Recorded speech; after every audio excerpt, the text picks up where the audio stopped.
Hello YouTube and welcome back to my channel. My name is Caroline and today is day 20 of my 31-day YouTube upload challenge. Day 20, here we go. Yeah, so where to start? Well, today I would like to talk about my journey becoming a yoga teacher and how I embodied it and then it manifested and how it's opened up so many doors for me in my life. So first things first, growing up I wasn't really aware of yoga, but I did do gymnastics, I played sports. But then when I went to college, that's when I was first introduced to yoga. It was part of my theater program that I was in, and it was part of the improv class on Friday mornings. It was the very first half of the class. We would do a yoga asanas practice before taking a break and then doing improv exercises. I still remember the teacher's name, Barbara, and I'm not gonna lie, I thought she was kind of wild. She would have us, let's say in the tree pose and say, Caroline, I don't want to see you. I don't want to see Carol. I want to look at you and see a tree. Make me believe you are a tree. And I thought, man, this woman, Lord. But of course, I see what she was trying to do because, it's improv class, and when you're in acting classes, you want to embody and personify the character you're playing. If your family comes to see you in a play or in a film or whatever, they shouldn't be seeing, well, of course they see you, physically, but they know that you're playing that role, but they shouldn't see you when you play your role. They should see whatever character you're playing and believe that, okay, this is not Carol, this is insert name of character, So it was really an exercise to see how you can, in some kind of way, disconnect from who you are, connect to the character that you're playing, and be that person, fully embody that person, the way they talk, the way they think, what they believe, how they grew up. You have to do a whole background on every character that you played. What else? Your manners, that character's habits, the whole nine, how they would react in different situations, what makes them who they are, and then be that. So that class, I'm not gonna lie, the way that she played it, that she made it happen, it makes sense. But I still thought she was like, okay, girl. And I'm not gonna lie, the main reason why I loved that class was because, so that class was on Friday mornings, very first class at 10 in the morning. So on Thursday nights, I would party hard and know that I could take a nap in child's pose the next morning. So don't judge me. Now, so that was my introduction to the yoga practice. So for 3 years straight, did yoga in school. And then after that, it was on and off for a few years. I would practice, stop, move on, practice, stop, move on for a couple of years. But then it was really in 2015 that I committed. I truly committed to the practice. And even before that, I was practicing a lot more regularly, but in 2015, I made the conscious executive decision to practice. Like, the practice is part of my life. It has to be part of my schedule. I make space for my yoga practice. So I found a studio that was not too far from where I live, and I would go there easily 5 times, 6 times a week, sometimes 7 times a week. I was, and still am, dedicated. But at that time, it was very intense. It was like, okay, I'm doing it. And so a few months later, after that executive decision, a lot of things happened in my life that were unpleasant. And when I changed studios where I practiced, because there were some people going to that studio that I did not want to see. So I changed to studios. And when I arrived at the new studio, given the fact that I had experienced really unpleasant things in my life, my vibe was I needed help. I needed healing. I did not want to have anything to do with anyone. I didn't want to speak to no one. I just wanted to come in, do my practice, be out. And eventually, slowly but surely, that started to shift. Because the more I breathed deeply and moved my body, and the teachers who would share knowledge, wisdom that I felt resonated with me, started to soften me up a little more, a little more, a little more, a little more. So yoga, the practice of the asanas, of the postures, going to the studio for that, made a big shift in my life as far as the healing that I needed at the time. Sorry that it's a little dark. I didn't have time to film a little earlier, but anyways, let's keep going. So that happened. I kept my practice, kept going, and then something funny started to happen. Whenever I would travel, people would ask me to teach them a class. And I thought, and I remember telling a lot of these people, hey, I'm not a yoga teacher. I don't know why you think I can teach you a class. And this even happened without me practicing. So it would be one thing if you saw me on the beach doing a practice and then asked me, hey, I saw you do your practice. Would you be open to practice together, or you leading me through a class? You think maybe I teach? It would make sense. But it also happened in moments where I'm just chilling. People would come up to me and say, hey, how you doing? Would you mind if teaching us a class? We'll pay you for it. How much? When are you available? But would you be open to this?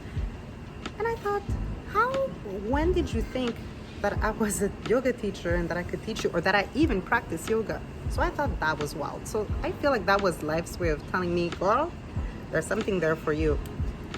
So whatever, moving on. This one time, this is when it really clicked. One time, a friend of mine asked me, after a couple of years of not speaking or seeing him, but we're still friends, you know? He messaged me and asked me, hey, how you doing? Would you mind offering me a private yoga class? I will pay for it. And I thought, wait a minute. People are really serious about paying me to teach them yoga. And they know I'm not a teacher. Either I told them because they don't know me at all, or this person who knows me, maybe he thought, hey, she's a yoga teacher now, but I wasn't, and I let him know. But still, he received a call to ask me to teach him a class. And for some reason, when he asked me, that's when it really clicked in my head. Hey, maybe that's my path. For some reason, everyone around me saw it before I did. Everyone else saw it. Carol, you are a yoga teacher. You should teach yoga. So that's when I started, playing around with that thought in my head. And in the meantime, I studied holistic wellness, metaphysics. I was doing all kinds of other things. I worked in international cooperation. So I was dedicated to other things in my life. But when I started meditating and letting that thought simmer within me that, hey, what if I did teach yoga? There came the point where it all made sense. It felt like everything that I studied, it all tied up with yoga teaching. It all came together. It all made sense. So 2019, I decided I'm doing it. I am gonna take a YTT, a yoga teacher training. So I signed up with the studio where I practice the most regularly. It made sense. So I signed up with them, start making my payments, and that's when in my head I shifted. The minute I decided, okay, I'm doing this, immediately I was in yoga teacher training mode. I started going to the gym more often because I knew that it was an intense physical practice during 30 days straight. I studied more my yoga philosophy, studied the postures. Whenever I would go to classes, I would pay extra attention to how the teachers gave their cues, their adjustments, their sequences. Suddenly, I was all eyes open, like all around my head, ears wide open, paying 110% attention to everything related to yoga. And so I did that for a few months, and then 2020 came through. So I I signed up. It was fall 2019 for the summer 2020 yoga teacher training. So everything's all good. I do my thing. We go into 2020, and we all know what happened March of 2020. Pandemic. And my yoga teacher training was in St. Martin, the island of St. Martin. So once the pandemic happened and they closed the borders, we knew we couldn't travel for it. So I thought, okay, now what? What am I gonna do? The yoga studios still didn't know what they were gonna do, because we were all in uncertain times. We were not sure of what was gonna happen from one day to the next. So finally, months later, they decided, okay, we'll offer it, but here in Quebec. We're gonna rent a cottage, and the whole gang's gonna go there, and we're gonna do our YTT. I was unsure. Doubt settled in during the summer, and plus, mind you, I had my own place, I had my own apartment, and before the end of March, you have to give in, you have to sign a paper saying, okay, I'm renewing my lease for another year, or I'm leaving by the date that you're due. So my date that I was due to leave was July 1st. I had already signed that paper, just absolutely in full faith that, okay, I'm gonna have to leave this place, because once I become a yoga teacher, I'm gonna travel and teach and all that jazz. So here I am, absolutely unsure of what I'm gonna do. I still had my job. I worked at a 9-to-5 for, I worked in the health ministry. So my job was secure compared to a lot of people who unfortunately lost their jobs because of the nature of the pandemic. So because I was in the health ministry, our jobs were, at least most of them, 90% of them were secure. Our services were required. And so I was thinking, okay, I don't have my apartment anymore. At least in a few months, I'm gonna have to give up that apartment. And so what am I gonna do? I have this secure job, secure paycheck every 2 weeks. It's a very good pay. I have all the benefits, insurance, all that fun stuff. Am I really willing to let that go for absolute uncertainty? Because one day they're thinking, okay, this is gonna get worse. They shut down yoga studios, so where am I gonna work? We can't travel. So my plans of teaching and traveling are shot to shit, basically, according to what they say. So I had long talks. I would go on walks with my mom, and we would have these long, deep talks, and I kept asking her, what do you think I should do? I'm so unsure. I have doubt what to do. On one hand, the security, the other hand is what I desire to do, but comes with absolute uncertainty at these times. And finally, I decided, you know what, I'm doing it. So, and I waited till last minute. The yoga teacher training was starting September 1st, and when I realized that, okay, by the 2 weeks delay that I have to give a notice to my job, like that day, I decided, okay, this is the due date. It's either now or never. And I decided, fuck it, I'm following my heart, I'm doing it, and no matter what happens, I'll find another job. Like, something will happen, something will open up, a door will open up. Just trust your heart, Carol. And so I did that. I gave in my notice that I was leaving the job 2 weeks later. And then I finished at my job, and I went on the yoga teacher training in September. And oh my God, no regrets at all. No regrets at all. It has absolutely changed my life.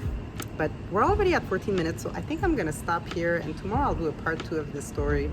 But I am sharing this story to inspire you, hopefully maybe inspire you to also follow your heart and trust your intuition. If it's really pushing you in a direction, and a lot of signs in your life are pointing in that direction, literally saying, go there, go that way.